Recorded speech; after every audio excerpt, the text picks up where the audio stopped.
conduz nesse momento que nós estamos orando. E eu queria finalizar esse tempo nosso com uma breve reflexão da palavra de Deus.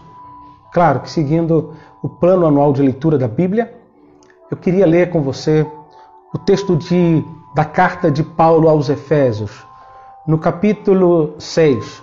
E eu queria ler o versículo 10 e o 12, ok?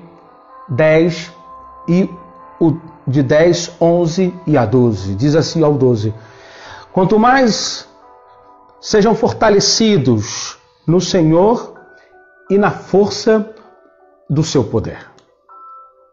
Vistam-se com toda a armadura de Deus, para poderem ficar firmes contra as ciladas do diabo. Porque a nossa luta não é contra o sangue e a carne, como em outras versões diz, contra a carne e o sangue, mas contra todos os principados, as potestades, contra os dominadores deste mundo tenebroso, contra as forças espirituais do mal nas regiões celestes. Amém? É sobre isso que eu queria falar com você. Sobre uma guerra. Este tempo que estamos vivendo, que tem ficado muito claro para a gente que a gente está vivendo uma guerra. Uma guerra contra um inimigo invisível que se chama Covid. Onde o mundo inteiro está procurando a melhor forma, a melhor maneira. As nações buscam, dentro da sua capacidade, dos recursos que elas têm, a forma de como combater isto. Esta semana saiu uma nova vacina, o Reino Unido protagonizou, né? Embora a China também tenha a sua vacina, a Rússia, os Estados Unidos, enfim, os países estão procurando se armar contra esse inimigo invisível, que se chama Covid. Mas eu quero dizer a você que nós temos uma luta ainda muito maior do que o Covid. No mundo espiritual, ela é travada. E a Bíblia fala aqui que existe uma luta. E quando você vai para uma guerra, você precisa saber alguns detalhes sobre essa guerra. Jesus mesmo, quando no seu ministério ele falava sobre alguém organizado, ele dizia assim: um homem não vai para a guerra sem antes fazer seu planejamento. E até mesmo na possibilidade de evitar a guerra, de se fazer algum tratado de paz. Porque sabe o que isso representa na vida de uma nação, uma guerra? Representa perdas materiais, representa perdas de vidas, e ameaça de ser dominada e conquistada de acordo com a maneira como essa nação atue nesse conflito. Mas uma coisa que é muito importante saber na guerra é contra quem nós estamos lutando. Contra quem nós estamos lidando. Sabe por quê? Porque quando a gente sabe contra quem estamos lidando, nós podemos elaborar qual a estratégia que nós vamos lidar. Os Estados Unidos é um país que já esteve em vários conflitos no último século XX. Na Segunda Guerra Mundial, eles lidavam contra um inimigo que tirava a própria vida para destruir a vida do outro. Eram os kamikazes, os aviões japoneses que arrematavam, se jogavam diante das embarcações norte-americanas. Que inimigo estranho é esse? Que quer morrer para destruir, Já no século XXI, a gente se deparou com um inimigo que se chama lobo solitário, que ele ele detona uma bomba, um homem-bomba que destrói. Não sabe onde vai aparecer e ele às vezes aparece dentro do meio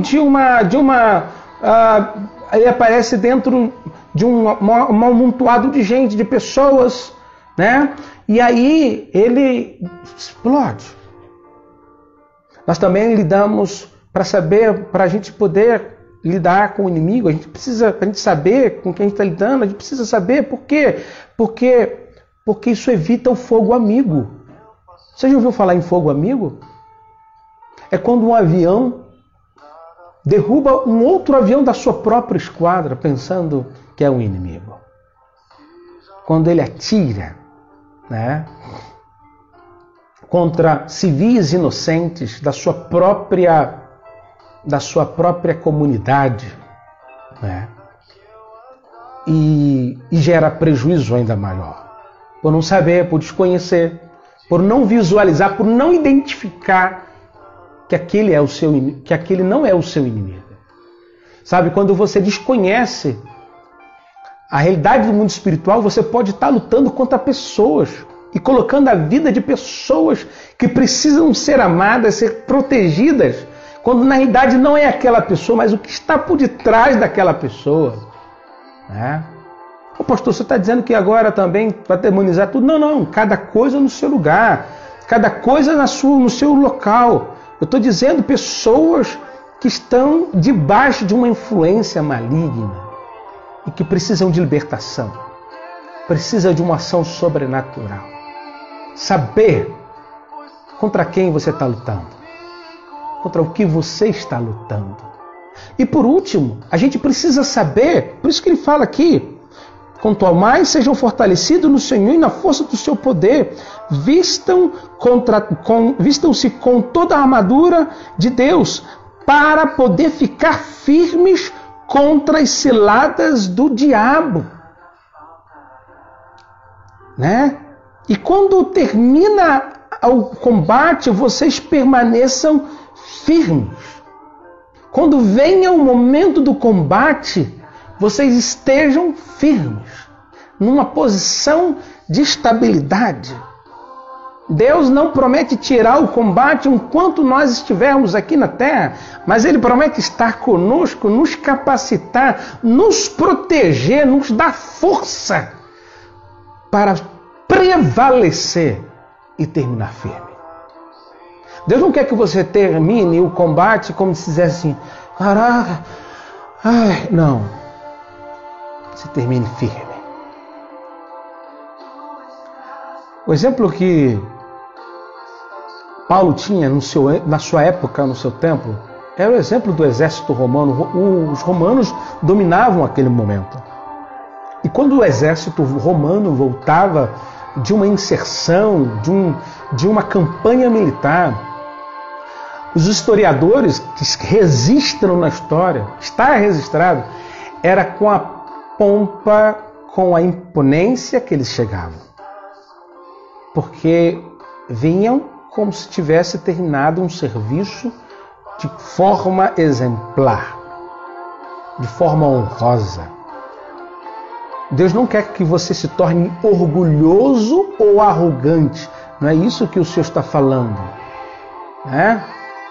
Mas que o nome de Deus, o nome do Senhor, seja glorificado, seja exaltado. E através da vitória que Deus tem prometido entregar a você, outras pessoas tenham a oportunidade de conhecer a Jesus como o Senhor, como Todo-Poderoso, como grande é o Senhor. Que nessa manhã Deus possa fortalecer seu coração e você se recapacite, que você se retome a sua visão, entenda, opa, peraí, eu estou fazendo a coisa errada. Eu estou lutando contra pessoas. Estou derrubando o avião da minha própria esquadra. Estou fundando navio da minha própria armada.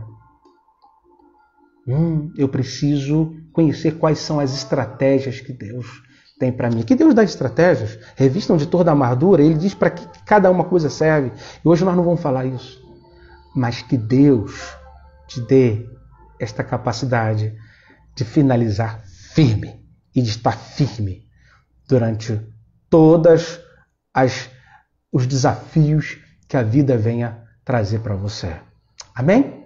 Eu queria terminar nessa manhã orando por você, pedindo para que Deus abençoe a sua vida nessa manhã, desejando a bênção de Deus para a sua vida. Deus, em nome de Jesus. Obrigado, Pai. Obrigado por essa palavra ao nosso coração. Deus, e que o Senhor venha abençoar esse fim de semana, seja um fim de semana, ó Deus, em que o Senhor esteja nos dando sabedoria. Ah, Jesus, abrindo os nossos olhos espirituais. Ah, Jesus, o nosso maior combate não é contra o Covid. O nosso combate não é contra nenhum membro da nossa família. O nosso combate não é contra o nosso chefe, o nosso patrão. Senhor, nosso combate não é contra um sistema de governo, um sistema político. A nossa luta, o nosso foco é contra uma realidade no mundo espiritual que sim opera por detrás de tudo isso que nós acabamos de citar. Reconhecemos que existe um espírito humano, existe carne, existe vontade humana, mas não podemos ignorar a realidade do mundo espiritual. E obrigado, Senhor, por abrir os nossos olhos nesta manhã para enxergar esta realidade. Usa a nossa vida, usa a minha vida e abençoe cada pessoa nesta manhã. É o meu pedido, é o meu desejo, Deus, em nome de Jesus. Amém. Que o Senhor te abençoe nessa manhã. Que o Senhor guarde o seu coração. Que a sua vida seja tremendamente impactada pelo Senhor. Deus te abençoe. Até o nosso próximo encontro. Fica na paz do Senhor Jesus.